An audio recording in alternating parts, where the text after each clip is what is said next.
मित्रों, उत्तर प्रदेश विधानमंडल का शीतकालीन सत्र आज से प्रारंभ हो रहा है। शीतकालीन सत्र में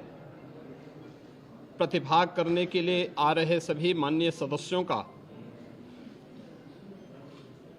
मैं हृदय से स्वागत करता हूं। आज से 24 दिसंबर तक शीतकालीन सत्र में माननीय सदस्यों को सदन में अपने मुद्दों को उठाने, उत्तर प्रदेश की जनता के हित में और उत्तर प्रदेश के विकास से जुड़े हुए तमाम अन्य कार्यों को आगे बढ़ाने, विधायी कार्यों को आगे बढ़ाने और विभिन्न विभागों में जो नई मद हैं उनके लिए सप्लीमेंट्री डिमांड्स के लिए भी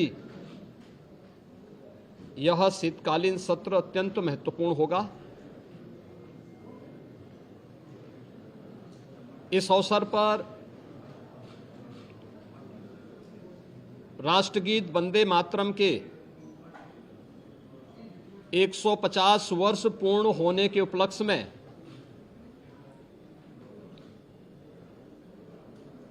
एक महत्वपूर्ण चर्चा और वंदे मातरम गीत के रचयिता के प्रति कृतज्ञता ज्ञापित करने का भी एक अवसर उत्तर प्रदेश विधानमंडल के सामने होगा, क्योंकि उत्तर प्रदेश की स्थापना का दिवस और राष्ट्रगीत के रूप में वंदे मातरम को भारत के संविधान के अनुसार मान्यता प्राप्त होने का नोटिफिकेशन एक ही तिथि इस महत्वपूर्ण इवेंट के लिए है और उत्तर प्रदेश की विधान मंडल में इस पे चर्चा इसलिए अत्यंत महत्वपूर्ण होगी। कल सर्वदलीय बैठक में हम लोगों ने सभी दलीय नेताओं से इस बारे में अनुरोध किया है कि सरकार प्रत्येक मुद्दे पर चर्चा कराने के लिए तैयार है। सरकार विकास से जुड़े हुए मुद्दों पर एक सकारात्मक रुख है और सभी दलों का हमें विधानसभा सत्र को संचालित करने के लिए उनके सहयोग की भी अपेक्षा है। देश का सबसे बड़ा विधानमंडल सुचारू रूप से संचालित हो और ये अब तक लगातार एक सही दिशा में आगे बढ़ा है, क्योंकि लोकतंत्र से जुड़े हुए पवित्र स्थल जब चर्चा परिचर्चा का विषय बनते हैं तो जन विश्वास पर जनप्रतिनिधि खरा उतरता है। हमारी इच्छा थी कि सत्र अधिक दिन चले, लेकिन माननीय जनप्रतिनिधिगण ज़्यादातर वर्तमान में मतदाता सूची की जो विशेष पुनरीक्षण की कार्रवाई चल रही है इस कार्यक्रमों में लगे हैं और यह लोकतंत्र की शुचिता, पारदर्शिता और प्रभावी होने के लिए अत्यंत महत्वपूर्ण भी है। तो विभिन्न जनप्रतिनिधियों ने इस संबंध में अनुरोध भी किया था कि आवश्यक विधायी कार्य और सप्लीमेंट्री डिमांड्स के साथ ही कुछ महत्वपूर्ण अन्य कार्यों को लेने के बाद वंदे मातरम पर चर्चा परिचर्चा के उपरांत अगर इसे हमें आगे के कार्य के लिए SIR की इस कार्रवाई को जो भारत निर्वाचन आयोग के मार्गदर्शन में चल रही है इसके लिए समय मिल जाता, तो इसलिए इसे आज से 24 दिसंबर तक विधानमंडल की इस कार्रवाई का हमने सत्र रखा है और मुझे पूरा विश्वास है कि यह सत्र उत्तर प्रदेश विधानमंडल के साथ ही उत्तर प्रदेश के विकास के लिए एक महत्वपूर्ण सत्र साबित होगा। समाजवादी पार्टी लगातार सरकार पर आरोप लगा रही है, हर प्लेटफॉर्म पर आरोप लगा लगा रही है, सरकार की तरफ से क्या कार्रवाई? उनके विधायक होर्डिंग बोर्ड करा रहे हैं विधानसभा में, क्या कहेंगे? देखिए,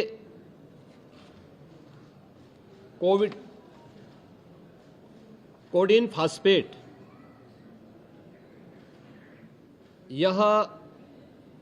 एनडीपीएस के अंतर्गत आने वाला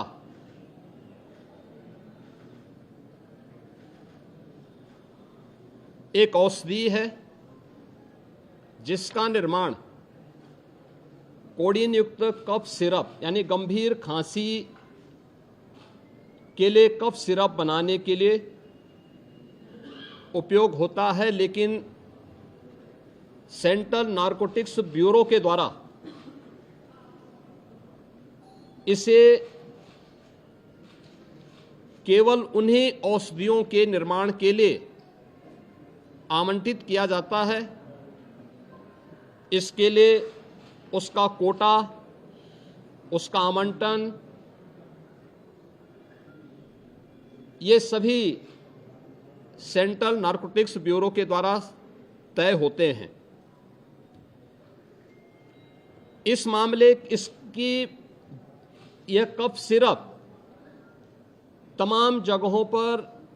नशीले पदार्थों के रूप में इसके दुरुपयोग की शिकायतों के बाद इस पे हम लोगों ने कार्रवाई की थी, क्योंकि अवैध रूप से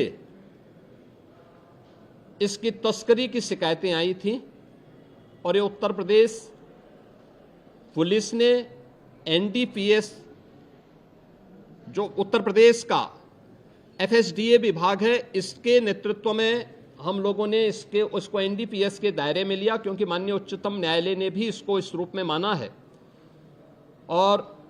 इस पे कार्रवाई प्रारंभ की है। ये कार्रवाई उत्तर प्रदेश सरकार के द्वारा एफएसडीए, यूपी पुलिस और एसटीएफ इनके द्वारा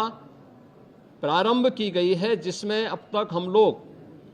काफ़ी बड़े पैमाने पर इसके अवैध तस्करी के प्रकरण को पकड़े हैं और इसमें व्यापक गिरफ्तारियां भी हुई हैं। यह हर व्यक्ति जानता है कि हर माफिया के संबंध समाजवादी पार्टी से रहे हैं और मुझे लगता है आज विधानसभा में तो कार्रवाई संभवतः नहीं चलेगी, क्योंकि विधानसभा के हमारे एक सिटिंग माननीय सदस्य के आकस्मिक निधन के कारण वहाँ कॉन्डोलेंस होगा, लेकिन विधान परिषद में हमारे विधान परिषद के नेता सदन इस मुद्दे को वहाँ पर अगर उठेगा तो जरूर इस मुद्दे को वहाँ पे रखेंगे, अन्यथा हमारी ओर से कोई मान्य सदस्य बाहर भी अगर सदन में उठेगा ठीक है, बाहर उठेगा तो बाहर भी उसका जवाब देगा। लेकिन प्रारंभिक जांच में सामने आया है कि उससे जुड़े हुए जिन अभियुक्तों को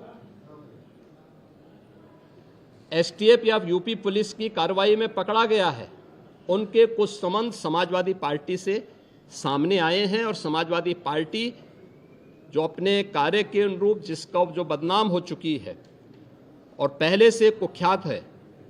इस पूरे मामले में भी उसकी संलिप्तता आएगी। चूंकि एसआईटी एक राज्य स्तर की एसआईटी इस पूरे मामले की निगरानी कर रही है,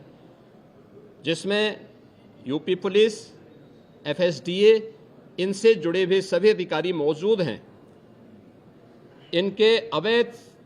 रूप से तस्करी के साथ साथ इससे जुड़े हुए अन्य जो महत्वपूर्ण पहलू होंगे, किन किन लोगों के पास ये धन गया है, ये बातें भी सबके सामने आएंगी और इस बारे में पूरी रिपोर्ट आने के बाद ही इसके बारे में कुछ कहा जा सकता है। लेकिन ये जरूर मैं कह सकता हूँ कि जो सपा प्रमुख के द्वारा कहा जा रहा है, ये वही स्थिति है कि यही कसूर मैं बार बार करता रहा, धूल चेहरे पर थी और आईना साफ करता रहा। यानी फोटो इनकी है उन माफियाओं के साथ, तो स्वाभाविक रूप से अवैध लेन देन में भी संलिप्तता कहीं ना कहीं सामने आएगी। जांच आने दीजिए, दूध का दूध और पानी का पानी सबके सामने आएगा। धन्यवाद जी।